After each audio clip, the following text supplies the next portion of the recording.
নমস্কার and welcome to notebook. আমি গার্গী এবং আজকে আমরা চলে এসেছি 3 আর 4 মে 2024-এর কারেন্ট অ্যাফেয়ার্স ডিসকাস করতে।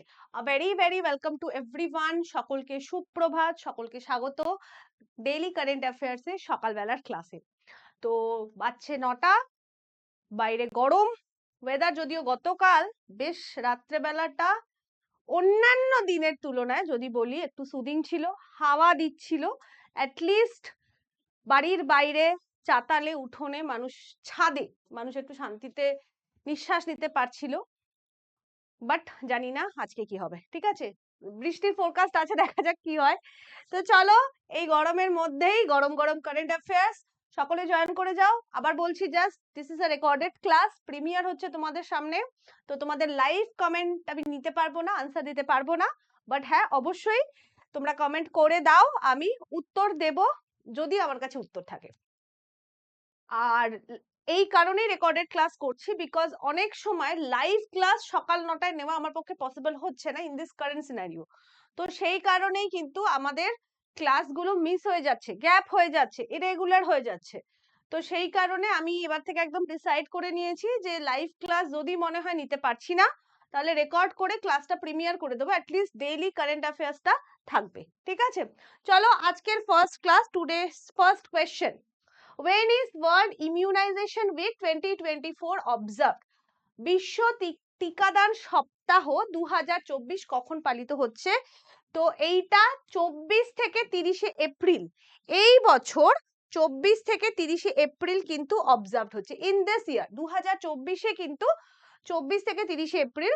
সাধারণত এই উইকটা পালিত হয় in the last week of April, April মাসের একদম শেষের যে সপ্তাহটা, সেটা কিন্তু বিশ্ব টিকাদান সপ্তাহ বা ওয়ার্ল্ড ইমিউনাইজেশন উইক হিসেবে অবজার্ভ করা হয়।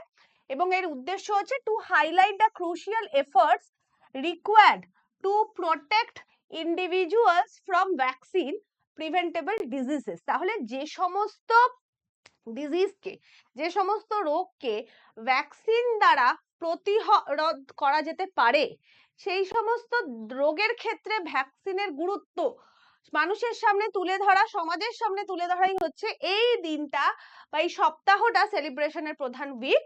যেমন পোলিও রোগ আমরা জানি যে 1 থেকে 5 বছরের মধ্যে পোলিও রোগ বাচ্চাদের হয় এবং সেটা নার্ভাস সিস্টেমকে এফেক্ট করে, ফলে আমাদের বিভিন্ন যে অঙ্গ প্রত্যঙ্গগুলো আছে সেগুলোর কোথাও না কোথাও নরমালিটি চলে যায়। কিন্তু পোলিও রোগ কিসের দ্বারা নিরাময় করা সম্ভব? নিরাময় অ্যাকচুয়ালি না, ভুল বললাম, প্রতিরোধ করা সম্ভব, সেটা হচ্ছে ভ্যাকসিনেশন, তাই তো? তো এই জন্যই মানে যে সমস্ত রোগগুলোকে আমরা ভ্যাকসিন দ্বারা প্রতিরোধ করতে পারি, সেই সমস্ত রোগগুলো নির্মূল করার ক্ষেত্রে ভ্যাকসিনের গুরুত্ব মানুষের কাছে তুলে ধরতে হবে, এবং সেই কারণেই ওয়ার্ল্ড ইমিউনাইজেশন উইক অবজার্ভ করা। অবশ্যই দিনটা অবজার্ভড হয় from World Health Organization to encourage vaccination to prevent potential illness in people of all ages. 2024 সালে দিনটির থিম হচ্ছে humanly possible immunization for all. Next, when is International Workers Day 2024 observe? বা যেটা আমরা জানি প্রত্যেকদিন মে ডে বলি, তাই তো? প্রত্যেক বছর পয়লা মে ছুটি থাকে, প্রত্যেক বছর পয়লা মে আমরা আন্তর্জাতিক শ্রমিক দিবস অবজার্ভ করে থাকি। 2024-এও আমরা পয়লা মেই অবজার্ভ করেছি, এবং এই দিনটা অবজারভেশনের প্রধান উদ্দেশ্য to promote workers' right and honor the condition of workers in every industry and field and society. আমাদের প্রত্যেকটি ইন্ডাস্ট্রিতে, ফিল্ডে এবং সোসাইটিতে শ্রমিকদের যে গুরুত্ব, তাদের যে অধিকার এবং তাদের যে অনার, সেইটা এবং তাদের যে কন্ট্রিবিউশন, সেটা মানুষের সামনে তুলে ধরা, সমাজের সামনে তুলে ধরাই দিনটার প্রধান উদ্দেশ্য। এবং এই দিনটা যদি আমরা দেখি, যদি পাস্টে চলে যাই, অতীতে গিয়ে কেন হঠাৎ করে পয়লা মে দিনটাকে শ্রমিক ডে হিসেবে অবজার্ভ করা হচ্ছে, তাহলে এই দিনটার উৎস হচ্ছে 1886, ঠিক আছে, যেখানে শিকাগোর ইলিনয়েস শহরে, শিকাগো ইউএসএ তে অবস্থিত, সেখানে 4th মে 1886 সালে কিছু লেবার শান্তিপূর্ণ বিক্ষোভ দেখাচ্ছিল তাদের ওয়ার্ক ডে বা সারা দিনে কত ঘন্টা কাজ করবে সেই নিয়ে, এবং তারপর সেখানে তাদের সাথে পুলিশের একটা বচসা হয়, তারপর সেটা একটা ম্যাসাকারে পরিণত হয়, প্রচুর জন মারা যান, এবং that is known as Haymarket massacre. Violent confrontation হয় between police and labour protester, এবং এই যে রায়টটা হয়েছিল সেটা প্রথমে শান্তিপূর্ণ, তারা বিক্ষোভ করছিল 8 ঘন্টা পার ডে তে কাজ করার দাবিতে, এবং তারপর সেখানে পুলিশ পৌঁছয়, তাদের মধ্যে প্রথমে বাকবিতণ্ডা থেকে শুরু করে সেটা পরবর্তীকালে ভয়ঙ্কর রূপ নেয়। 1889 সালে সেকেন্ড ইন্টারন্যাশনাল, একটা যেটা organization of socialist and labour parties, তারা কিন্তু এই ঘটনার জন্য 1 মে এই দিনটাকে কিন্তু ইন্টারন্যাশনাল ওয়ার্কার ডে হিসেবে চিহ্নিত করে। ভারতবর্ষতে কিন্তু 1889 থেকে অবজার্ভ হচ্ছে না। ভারতবর্ষে 1 মে সেলিব্রেশন শুরু হয় 1923 সালে। তৎকালে Labour Kisan Party of Hindustan 1 May 1923 সালে মাদ্রাজে 1 মে দিনটাকে ভারতবর্ষে লেবার ডে হিসেবে অবজার্ভ করা হবে বলে ঘোষণা করা হয়। Next, who recently wins Whitley gold award 2024? এনাকে নিয়ে আমরা আগেও পড়েছি, ইনি আগেও বিভিন্ন অ্যাওয়ার্ড পেয়েছেন ফর হার ওয়ার্ক। কে সম্প্রতি হুইটলি গোল্ড অ্যাওয়ার্ড 2024 জিতেছে? তো doctor Purnima Devi Barman, wild life biologist from Assam, যিনি কিনা 2024-এর হুইটলি গোল্ড অ্যাওয়ার্ড, যেটা কিনা গ্রিন অস্কার নামে পরিচিত, সেটি পেলেন বাই, যেটা কিনা দেওয়া হয়, প্রদান করা হয় হুইটলি ফান্ড ফর নেচারের তরফ থেকে। শি ইজ নোন, মানে উনি কিন্তু শি ইজ নোন অ্যাজ হাড়গিলা সিস্টার বা হাড়গিলা বাইডু। অ্যাকচুয়ালি উনি যার কনজারভেশনের জন্য লড়াই করেন সেটা হচ্ছে এন্ডেঞ্জার্ড একটা স্পিসিস গ্রেটার অ্যাডজুট্যান্ট স্টর্ক, এইটা, যাকে লোকালি বলা হয় হাড়গিলা, লোকালি মানে আসামিজ ভাষায় হাড়গিলা বলা হয়, এবং একে রক্ষা করা এবং এর যে ওয়েটল্যান্ড যেখানে থাকে, জলজ জায়গায় থাকে, এর হ্যাবিটেট বা এর বসবাসের জায়গাটাকে রক্ষা করার জন্যই কিন্তু এনার আন্দোলন। এবং উনি কিন্তু আসামে, শি ইজ নোন অ্যাজ হাড়গিলা বাইডু, যাকে যদি আমি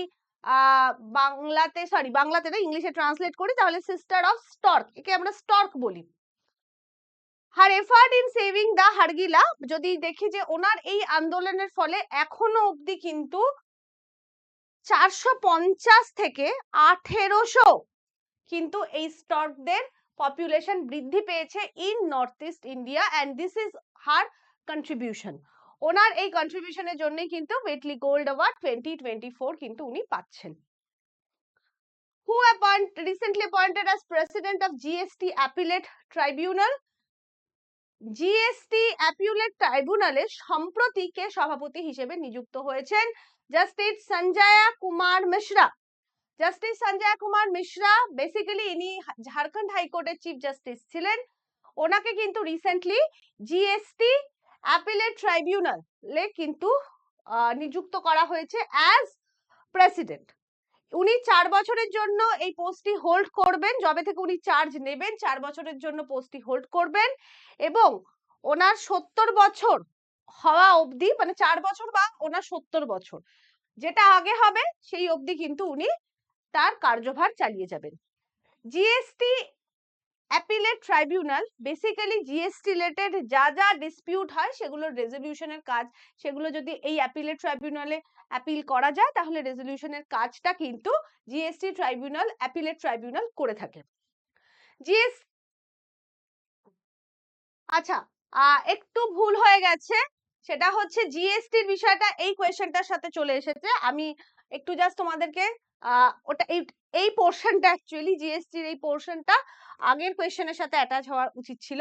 তো জিএসটি নিয়ে একটু বলে দিচ্ছি, তারপর এই প্রশ্নটা আলোচনা করছি। জিএসটি অবশ্যই ভীষণ ইম্পর্টেন্ট কিছু টপিক এখানে, মানে তথ্য দেওয়া আছে যেগুলো কিন্তু বিভিন্ন পরীক্ষাতে স্ট্যাটিক জিকের ক্ষেত্রে ভীষণ ইম্পর্টেন্ট। ফার্স্ট জিএসটি ইমপ্লিমেন্ট হয়েছিল যে দেশে, সেটি হচ্ছে ফ্রান্স। জিএসটি যে মডেলের উপর ভারতে জিএসটি লাগু করা হয়েছে, দ্যাট ইজ কানাডিয়ান মডেল। ভারতবর্ষে বিজয় কেলকার কমিটির রেকমেন্ডেশনে জিএসটি এসেছে। জিএসটি ইমপ্লিমেন্ট হয়েছিল 2017 পয়লা জুলাই। প্রথম যে রাজ্য জিএসটি লাগু করেছিল সেটা হচ্ছে Assam. GST brand ambassador Amitabh Bachchan. GST যে অ্যামেন্ডমেন্ট বিলের মাধ্যমে জিএসটি বিলটাকে আনা হয়েছিল সেটা ছিল 182তম কনস্টিটিউশনাল অ্যামেন্ডমেন্ট বিল, এবং যখন এই বিলটি উভয় কক্ষে পাস হয় এবং রাষ্ট্রপতি সম্মতি পায় তখন বিলটি অ্যাক্টে পরিণত হয়, এবং সেটা ছিল 101তম অ্যামেন্ডমেন্ট অ্যাক্ট 2016। বর্তমানে 4টে স্ল্যাব আছে জিএসটির, 5%, 12%, 18% এবং 28%। এবার চলে যাচ্ছি পরবর্তী প্রশ্ন বা ফিফথ কোয়েশ্চেনে। What is the name of first mission of world launched by China to bring samples from moon? চন্দ্র থেকে স্যাম্পল নিয়ে আসার জন্য সারা পৃথিবীতে প্রথম যে মিশনটি লঞ্চ করা হলো সেটা হচ্ছে চ্যাং-6 নামক একটি মিশন, এবং এটি লঞ্চ করছে চায়না। এর আগে যে সমস্ত চাঁদের জন্য যেগুলো হয়েছিল সেগুলো চাঁদের স্টাডি করার জন্য, এনভায়রনমেন্ট স্টাডি করার জন্য এই সমস্তগুলো, কিন্তু চ্যাং-6 is the first mission in the world that will bring samples from moon, যেটা মুন থেকে বা চন্দ্র থেকে নমুনা সংগ্রহ করে নিয়ে আসবে। ঠিক আছে, এবং আজকে শেষ প্রশ্ন, দ্য মোস্ট ইম্পর্টেন্ট প্রশ্ন, ভীষণ ইম্পর্টেন্ট, প্রত্যেক পরীক্ষায় প্রশ্ন দেয়। when is world freedom day observed 2024 observe? প্রত্যেক বছর 3rd মে আমরা ওয়ার্ল্ড ফ্রিডম ডে অবজার্ভ করে থাকি, এবং এর প্রধান উদ্দেশ্য প্রেস ফ্রিডম এবং সেটা দেওয়া, সেই বিষয়ে মানুষকে সচেতন করা, এবং সময় অন্তর অন্তর বিভিন্ন সময় প্রেসের ফ্রিডম যাতে আছে কি নেই সেটাকে ইভ্যালুয়েট করা। এটা প্রত্যেক বছর ইউনেস্কোর তরফ থেকে সেলিব্রেট করা হয়। এই বছর 2024-এর এটা থিম হচ্ছে a press for the planet, journalism is the face of the environmental crisis. তবে হ্যাঁ, এখন আমরা জানি যে journalism is very much affected by many things. তোমাদের জন্য প্রশ্ন উত্তর দাও, আলোচনা করে দিচ্ছি। which port recently got approval as India's first transshipment port? কোন বন্দরটি সম্প্রতি ভারতের প্রথম ট্রান্সশিপমেন্ট বন্দর হিসেবে অনুমোদন পেয়েছে? কমেন্ট সেকশনে উত্তর দিও, because it is not a live class, এটা একটা রেকর্ডেড ক্লাস প্রিমিয়ার করা হচ্ছে, তো তোমরা কমেন্ট সেকশনে কাইন্ডলি উত্তর দিয়ে রেখো এই প্রশ্নটি। তো যেটা বলছিলাম, press freedom day, press is not, প্রেসের ভাবমূর্তি কোথাও না কোথাও আজকে অনেকটা চেঞ্জ আমাদের কাছে। আমাদের মনে হয় যে প্রেস অনেক কিছু একটা ন্যারেটিভ তৈরি করার জন্য আমাদের সামনে নিয়ে আসে, বাট তাও আবারও বলছি, দিনটার অবজারভেন্স হচ্ছে প্রেস ফ্রিডম। সমস্ত ধরনের সেটা প্রেস মানে হচ্ছে কাগজ, খবরের কাগজ হতে পারে, অ্যাডভার্টাইজমেন্ট হতে পারে, টিভি হতে পারে, রেডিও হতে পারে, সমস্ত কিছু হতে পারে যার মাধ্যমে বক্তব্য নিয়ে আসা যায় মানুষের বা বর্তমানে কি চলছে। কিন্তু তোমাদেরকে জিজ্ঞেস করে রাখছি যে তোমাদের কি মতামত about the freedom of the press and the condition of recent press media? ঠিক আছে, পারলে উত্তর দিয়ে রেখো। অবশ্যই যদি তোমরা আমাদের সঙ্গে বা চ্যাট হতে চাও তাহলে প্লিজ আমাদের এই ভিডিও ডেসক্রিপশনে দেওয়া আছে course link, you can join through our course link.